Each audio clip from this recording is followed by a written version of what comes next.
係嗰網友見唔見到有隻貓卡住咗喺呢度咧？又過唔到喎，又翻唔到轉頭喎，笑死我！呢隻貓而家卡住咗喺呢度啊！呢隻傻貓呢個一早喺度搞震，佢係都由呢邊捐過去，你要捐過去啦呢個，唉放咗你啦，放咗你啦，放咗你啦，放咗你，你唔好搞震，你唔好搞震啊！你又要捐，你係都要捐，我唔理你㗎啦嚇 ，OK。好啦，川西鐵路尖紮黃河鐵路喺尖紮係個地名嚇，黃河特大橋8月22號凌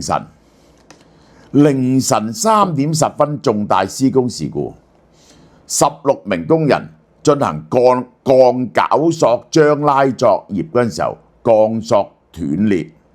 其實就係呢一個佢哋呢啲鋼索係吊住嘅，呢啲鋼索嚟到支撐住呢啲嘢，然後駁埋佢嘅。個鋼索斷裂咗，由130米高空跌落黃河，咁呢個梗係大鑊啦！即係你去到400尺跌落去咧，個水咧就好似英泥咁啊，個水面硬到好似英泥咁。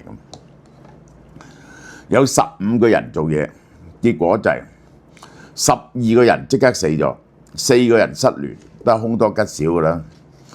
遇難者年齡咧多在30至50歲之間，就係嗰啲施工嘅人員嚟嘅，主要來自河南、湖北、湖南同埋貴州。青海已經啟動重大突發事件3級應急響應搜救，呢啲係例行公事啊！亦都揾唔到，咁夜落咗水，亦都揾唔到，第日已冇命啦！呢個就係嗱，呢個橋咧喺青海省係世界上最大跨度嘅雙線鐵路。嗱，首先係兩線鐵路橋嚟嘅，呢個係連續鋼行拱橋。嗱，即係點咧？我要解釋佢呢條橋嘅 structure 俾大家。呢個咧係一個鋼架嚟嘅，呢個係個鋼架嚟嘅。喺個鋼架吊住，用呢一個鋼架吊住下邊嗰個橋面啊！呢一個係拱形嘅，呢個係拱形嘅嚟到消除嗰啲力量。呢個就係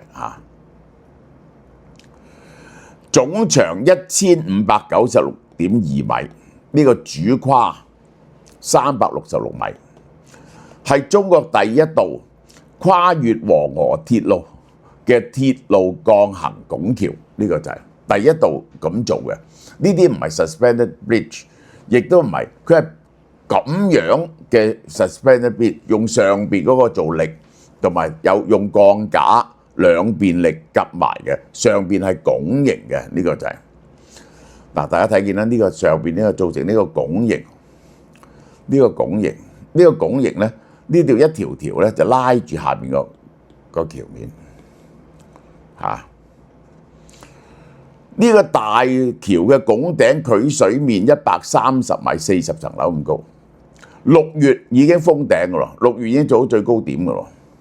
原定8月合龍，兩邊合埋，最後關頭功虧一簣。即係咧，我係要咁講啊！即係你要呢啲咁危險嘅工程喺咁高嘅地方吊鋼索咧，日夜開工咧係唔合理嘅，係太過危險嘅嚇。現場有監控鏡頭顯示鋼索斷裂，即刻火星4濺，砰砰聲好似死神來了咁。108米嘅鋼梁主拱肋崩塌，呢個主拱肋呢個跌咗落嚟崩塌。附近居民話巨響咧，好似地震被嚇醒。15個工人，點解16個人出事咧？15個工人同一個項目負責人，即係呢個 project manager 咧，就喺度作業，施工人士就跌晒落去啦，因此就跌晒落去，唔同嘅位置，3點幾點夠啊？呢個大橋中段崩塌，嗰個橋面啊觸及水面，因為可能再崩塌，救援人員咧冇辦法接近。即係你唔敢行過去嘅，呢個叫再諗。用無人機定位搜救。施工方面，因為趕8月底合龍時限，夜間施工符合溫度要求，採取白加黑兩班倒作業形式，萬冇諗到出事。呢個係一樣非常危險嘅事啊！夜間咁樣嘅高空作業係非常，佢話溫度咧就符合溫度要求，即係唔係太熱又唔係太凍，呢個即係咁解嘅啫。呢個就係採取白加黑兩班作業，呢個咧係完全咁危險嘅嘢咧，係唔可以兩班作業嘅。兩班作業即係每班12個鐘頭啊！爬上去做呢啲嘢，吊鋼索做呢啲嘢，你唔係嘅話，呢個係項目係用懸臂拼裝同斜拉扣掛呢個懸臂兩邊懸臂，然後拉扣埋佢，最大嘅索力係1161噸啊！哇，嗰個力量梗係要好大啦，拉住下面嗰個可以行鐵路㗎，行火車㗎，雙線火車。技術複雜極高，對施工嘅精準度要求苛刻，錯少少都唔掂喎，錯少少都唔掂。專家分析斷裂咧，可能因為扣索鬆動或者受力過大，我覺得唔係。但斷裂部位咧唔係端部原因喎。如果咁樣斷咧，就應該喺嗰個索嗰個扣住索嗰啲地方斷，兩邊喺呢啲地方，佢唔係喺呢度，喺索中間斷，係索質量牢固情況，施工柯在，即係咧好可能係個鋼索嘅質量咧係有問題㗎。如果個鋼索斷裂係鋼索食唔到咁大力，鋼索食唔到咁大力，呢個係非常奇怪㗎。浙江工業大學教授彭偉兵，現行監測技術難以識別吊索裂縫。哇！你咁講，呢個咧就實在太大鑊啦。呢啲鋼索咧係唔可以有任何呢一個裂縫嘅，呢個就係唔可以有任何裂縫。咁係點樣咧？就第一就係你係要嗰個係用呢個超音波嚟度過晒，係一啲裂縫都冇嘅，一啲裂縫都冇嘅。如果有一下掹力突然大嘅時候咧，就可能斷啦，變咗致命弱點啦。呢個就係1000幾噸。中鐵大橋話，中鐵大橋局話呢次事故直接原因係橋梁斷裂、鬧梁斷裂。佢就話喺呢度斷裂、鬧梁斷裂，導致鋼絞線失去支撐，好似骨牌咁連鎖效應，安全措施無效。即係 anyway 咧，嗰個施工喺24小時喺呢啲咁危險嘅地方施工咧，呢個係實在係不負責任，因為一出事咧，呢個完全冇得救，同埋咧一定係嗰啲鋼質量有問題，質量有問題。網民質疑而家嘅基建速度都係工人日以繼夜趕出嚟嘅，總包企業只係強調啲安全係咁過下扮下嘢，但係安全冇安全帶呢啲咁嘢。哇！如果淨係安全冇安全帶呢啲咁嘅安全勾掛喺呢度咧，冧起上嚟咧係扮嘢嘅啫。中鐵集團近年大多量嘅質量問題，3月緬甸地震竟然喺曼谷冧咗間屋，曼谷唯一冧咗間屋。中鐵10局承建大廈成唯一倒塌大廈，距離緬甸咁遠，8死110人被困。嗰個建築工程結果拉咗好多人啦，監管文件30個工程師簽名咧，全部都係假嘅，嚴重質量管控缺陷，系統性管理，係系統性腐敗不負責任。呢個係2024年呢啲咧唔係淨喺中國，係柒出國際嘅。喺曼谷係啦，喺塞爾維亞呢個火車站，我記得呢單嘢㗎。竟然咧新起好嘅啫，個頂棚崩塌16個人死，係中鐵國際同中交建設嘅重建項目。結果塞爾維亞全民抗議呢個貓仔係都要嚟揾我下，呢個貓仔，好頂，你係想點？要走上嚟。調查顯示咧，呢兩間公司通過假嘅發票，非法挪用資金1.156億美金，成10億。其中中國企業賺咗1880萬美金，工程質量嚴重低下。我都講俾你聽，即係如果中國幫助人哋起嘅嘢咧，同日本起嘅嘢咧係天同地嚟嘅。喺東南亞嗰啲，日本起嗰啲嘢咧，10年、20年後咧都係好靚嘅。中國起嗰啲嘢咧，就幾年後就開始彎嘅。呢個就係6月24號另一單，貴州下容高速格都線猴子道呢條大橋落雨，呢個記得，我又記得山體滑坡沖冧咗條橋。交通部5點51分發現橋體變形，佢已經施行咗交通管制嘅喎。佢話條橋有啲變形啊，唔好行，趕唔切，條橋冧咗啦，一架火車凌空掉咗喺度。貴州藍天救援隊動員多支隊伍參與救援，整咗個鐘頭救出個司機，呢個嘢冇跌到落去，好似死神來了咁啊！現場冇人員傷亡，但係咁。當地嘅居民話，落咗雨10幾日，發生崩塌嘅地方咧，河谷一根橋墩破裂，一個橋墩斷裂，至橋面崩塌200-300米。嗱，係咁啊！嗰啲泥咧就衝落嚟，衝斷咗佢下邊呢個橋，呢個橋墩，呢個衝斷咗個橋墩。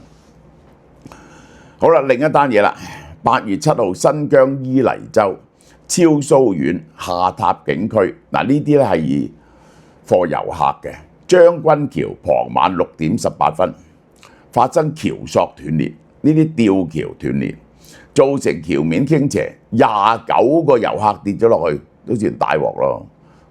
你去呢啲遊覽區玩呢啲索橋，事故造成5個人不幸遇難，22個人輕傷，2個人重傷。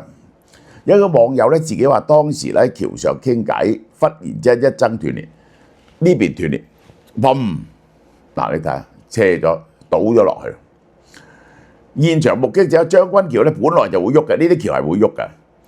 當時風大，遊客人數較多。事故發生時，現場人員都措手不及嚇，梗係啦。咁一跌邊度有措手得及嘅啫？中國媒體透露，將軍橋咧唔係第一次傾斜㗎啦。嗱，咁樣將啲人倒咗落去。2024年啊，冇幾耐啫喎。6月19號已經有網友發布視頻，話該橋嘅引橋斷裂，即係咧你呢條橋仲有啲引橋帶入去嘅，嗰啲引橋曾經斷裂過。2024年4月22號，佛山九州大橋就俾船撞，嗱呢啲咧就係外國都會發生。如果隻大船撞落去咧就好難搞嘅。船上11個船員，7人獲救，4人失聯啊！呢個橋咧，2007年6月15號咧就發生船撞橋崩塌事件。嗰陣時咧，上次咧就崩塌咗200米，9個人死，嗰個船長被判刑6年。當年事故有人話因為西江流域非法採砂行為猖獗，變咗江內含沙量低，橋水速度呢一個係加快咗，因此橋墩受唔起撞擊而崩塌嘅重要原因。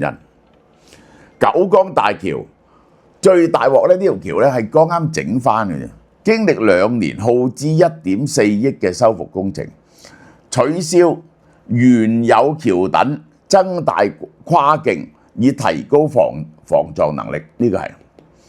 呢一個咧就係取消咗原有橋墩，起新嘅橋墩，等佢咧襟撞。2009年重新通車，結果依然一撞就瓜咗啦。4月23號，北京順義區潮白河大橋發生火災喎，呢個真係奇怪，喺橋上火災，應該係嗰啲貨車喺有易燃物體上去嚇，呢個就係。該橋建於1999年嘅主橋，曾經2007年加固嘅。潮白橋因為交通數量逐漸加大，越嚟越多重嘅車輛增過。嗱，大陸咧最興就話啲車輛咧就超載，引橋病體前身已經咧即係引入去嗰啲橋嗰啲上邊，未喺跨河嗰度咧出現坑槽啊、裂縫啊、呢個車轆啊、車轆過嘅痕跡啊咁。中國基建咧存在趕工期文化，地方政府追求政績經濟效益，唔理安全標準，夜間施工成為常態。我真係未人見過喺咁危險嘅地方24小時施工㗎。我話俾你聽，呢個就係橋梁崩塌事故引發基建行業深層次問題，由材料選購到施工管理都要根本性改革，把安全擺喺首位，係唔會咁做咯。依然係人命係唔值錢啊！而家咧就唔係啊，香港啲工程咧全部交俾佢哋做嚇。我希望大家好運，呢個就係好啦。今日呢間鋪開張，新章折扣不容錯過，係喺馬鞍山新港城中心3009B 鋪。嗱，今日晏晝3點幾就係江美儀同埋另外一個女星嚟剪彩派禮物俾大家。3樓3009號 B 鋪，今日呢隻嘢做乜嘢啊？擺你落去，你又要上翻嚟，你而家好過癮咩喺度？呢一個慶祝馬鞍山新店開幕咧，全線大減價，係平到你唔信嘅。MNN， 你買咗啲嘢再買咧，275蚊呢一隻。呢一隻 Q10俾你充滿活力嘅，488蚊，我未試過買咁平嘅。亞精胺令到你啲細胞可以自噬，係排毒嘅，呢個就係172蚊，係最新科研結果。呢隻犀利啦，韓國 FormBio 57600，每粒400mg，有 TMG 白藜蘆醇，而且食4個月，1880蚊，人哋打暈晒全香港，冇咁抵嘅嘢，而且大廠做添。好啦，護肝素係好重要嘅220蚊，未試過咁平嘅。男士雙寶獵護素食1個月108蚊，食咗唔會屙夜尿啦。呢個就甩頭髮咧124蚊，未試過減到咁平嘅。全線減價慶祝我哋轉型，呢間鋪咧就叫做呢個生活百貨魚子醬370蚊，你要去鋪頭攞。生蠔就賣完啦，你唔嚟買食呢個48蚊嘅生蠔就賣完。呢個松葉蟹腳就賣完㗎，照平俾大家。益生菌人哋賣1000蚊，我哋賣99蚊。呢個紅心茶108蚊。鞏俐丸提供性能力嘅係秘魯嘅黑馬卡做嘅299蚊。呢隻係用我把聲教你點樣度血壓，同埋話俾你聽血壓高唔高喎，150蚊。呢一隻嘢咧係可以好犀利，呢隻嘢咧係嗰啲維他命、維生素 C 係有100包喎，100包113蚊，抵到爛。仲有呢隻瑪莎拉蒂太陽眼鏡1折3000幾蚊嘅，賣350蚊，大家多多幫襯。好啦，星期六俏貓貓生活百貨喺新港城 Most Town 度開張，星期六有人嚟剪彩嚇，過2日嘅話咧，邊個嚟剪彩？即場有禮物派嘅，呢輪呢，你嚟買親嘢都有禮物送嘅。為咗慶祝呢個新店開張呢，就同嗰啲供應商就攞咗批貨翻嚟派俾大家啦，同埋特別減價。韓國2大護膚品牌 Urian 同 Grand Plan 今次送乜嘢嘢呢？點樣賣法呢？榮獲國際 Vegan Certified 嘅純素認證。呢個 Urian 咧，大家有用過噶啦。呢個低過敏性純植物萃取物，通過低刺激性皮膚測試，安全溫和喺純素產品咧好難得嘅，呢個就係好啦。今次係適合所有嘅膚質，由小朋友、孕婦到敏感肌膚嘅人士，8折全線8折，8折唔特止喎，仲送嘢喎。